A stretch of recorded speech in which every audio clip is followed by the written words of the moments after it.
जिसकी दया से सरस्वती भाव रही उपजाए, कार्तिक महात्म्य का कमल लिखे 8वां अध्याय। नारद जी बोले, अब मैं कार्तिक व्रत के उद्यापन का वर्णन करता हूँ, जो सभी पापों का नाश करने वाला है। व्रत का पालन करना मनुष्य के लिए अत्यधिक आवश्यक होता है, क्योंकि व्रत का पालन करने वाला मनुष्य कार्तिक शुक्ला चतुर्दशी को व्रत की पूर्ति और भगवान विष्णु की प्रेम के लिए उद्यापन करता है। तुलसी के ऊपर एक सुंदर मंडप बनावे, उसे केले के खंभों से संयुक्त करके नाना प्रकार की वस्तुएं और उसकी विचित्र शोभा बढ़ावें। मंडप के चारों ओर दीपक की श्रेणी सुंदर ढंग से सजाकर रखें। उस मंडप में सुंदर बंदर बानों से सुशोभित 4 दरवाजे बनाएं और उन्हें फूलों से तथा चंवर से सुसज्जित करें।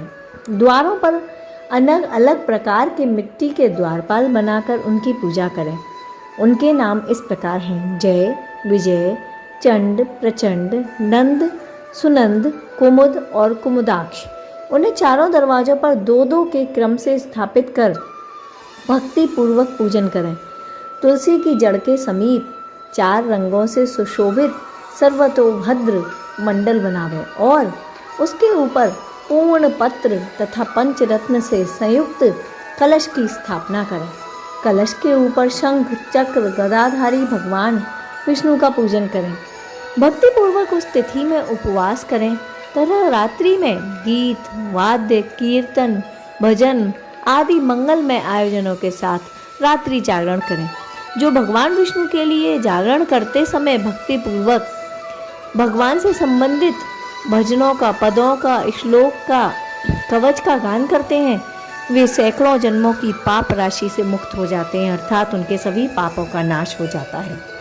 जो मनुष्य भगवान के निमित्त जागरण करके रात्रि भर भगवान का कीर्तन करते हैं, उनको असंख्य गोदान का फल प्राप्त होता है।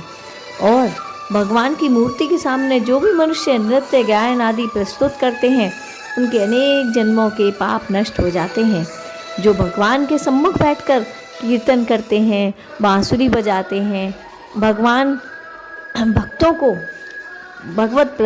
को प्रसन्न करते हैं तथा भक्ति से रात्रि भर जागरण करते हैं, उन्हें करोड़ों तीर्थ करने के समान फल प्राप्त हो जाता है। उसके पश्चात पूर्णमासी में एक सपत्नीक ब्राह्मण को निमंत्रण करें। प्रातःकाल स्नान और देव पूजन करके वेदी पर अग्नि की स्थापना करें और भगवान की प्रीति के लिए तिल और खीर की आहुति दें। होम की शेष विधि पूरी करने के पश्चात भक्तिपूर्वक ब्राह्मणों का पूजन करें, उन्हें यथाशक्ति दक्षिणा दें। फिर उनसे इस प्रकार क्षमा प्रार्थना अवश्य करें: आप सब लोगों की अनुकंपा से मुझ पर भगवान सदैव प्रसन्न रहें।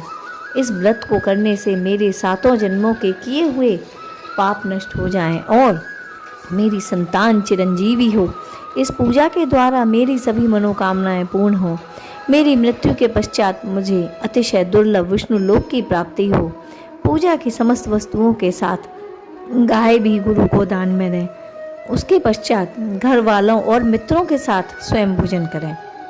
भगवान द्वादशी तिथि को शयन से उठे, त्रयोदशी को देवताओं से मिले और चतुर्दशी को सबने उनका दर्शन एवं पूजन किया। अतः उस तिथि में भगवान की पूजा करना अत्यंत ही शुभ फलदायी माना जाता है। भगवान विष्णु की स्वर्णमयी प्रतिमा का पूजन भी करें। इस पूर्णिमा को पुष्कर तीर्थ की यात्रा श्रेष्ठ मानी गई है। कार्तिक माह में इस विधि का पालन करें।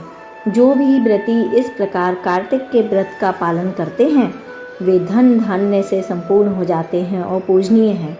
उन्हें उत्तम फल की प्राप्ति होती है। जो भगवान विष्णु की भक्ति में तत्पर हों, कार्तिक में व्रत का पालन करते हैं, उनके शरीर में स्थित सभी पाप तत्काल उसी वक्त नष्ट हो जाते हैं। जो भी मनुष्य श्रद्धापूर्वक कार्तिक उद्यापन का महात्म्य सुनता है या सुनाता है, वह भगवान विष्णु का सायुज्य प्राप्त कर लेता है। अतः हमें कार्तिक मास महात्म्य के अध्याय 8 की कथा अवश्य ही श्रवण करनी चाहिए, अगर आप पढ़ नहीं सकते हैं तो। राधे कृष्णा मित्रों, आपका दिन शुभ हो। कार्तिक मास की आपको हार्दिक शुभकामनाएं।